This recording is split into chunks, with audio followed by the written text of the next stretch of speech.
But I analyzed that statement, I thought about it, and I have a great, great idea for you. When God says, no man can see me and live, that would then mean, if you don't see me, you could live. Which means, if I stay hidden, if you don't see me, then I can do what I need to do. So let's talk about that. How could God exist and do a miracle like the O.J. Simpson thing I just showed you is a perfect example.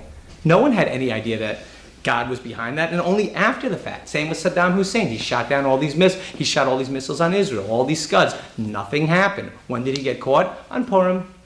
Oh, I didn't think about that. Well, of course, you don't think about it when you read the Megillah. Hashem's name isn't in the Megillah anywhere. That wasn't by accident.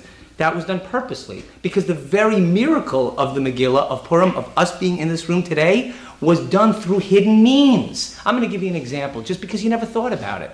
Doesn't it tick you off? It really makes me angry whenever I read the Torah. And you see about how Yosef did not do bad things. Yosef did not commit adultery with Potiphar's wife. And what happens to Yosef? Oh, that makes sense. That makes sense. I just got sold into slavery. These Arabs smell really bad and I have to work for them. And now I'm going to jail because I didn't do a sin? This is crazy!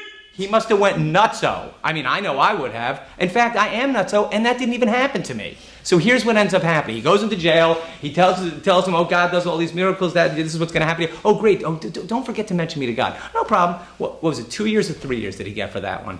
Remember, they said 2 years. 2 more years. 2 more years. Okay. What ends up happening? He ends up, I can't sleep at night, the king. I need help. Who's going to, oh, you know what? There's this guy, I don't know if I told you about him, but he's pretty amazing. He can interpret these dreams. And the next thing you know, he goes from a lowly slave to the king of Israel. I mean, he's second to the king of Egypt in the world. A province, not just a small municipality. This is insane. What happened during Purim? We see that Haman's got a whole thing going on. He's got, oh, I'm going to pay you. Oh, I don't have to pay you. Okay, great. Oh, we're going to kill. We're going to build gallows. We're going to hang everyone. The best. Everything's set. So what does God do? Well, the first thing is that we have to do what we have to do. We want a miracle from God. We ask God for something. We have to do something. So what does she say? Go, fast, pray, don't sackcloth, do whatever you have to do. And then she did the same thing. And what happens? He doesn't automatically do what she wants. He can't sleep at night. He has a meeting the next day with Haman, who's erecting at that moment a gallows to hang everyone, to hang the Jews, to hang Mordecai, and instead it gets flipped around by what? By a dream. Why? Where's the open miracle? God doesn't do open miracles. Why? Because no man can see my face and live. Do we understand how it works now? He's not going to come over to you and say, poof, I'm going to make this the way you want it. Poof. It's not going to be that way. Besides, it says that in Job.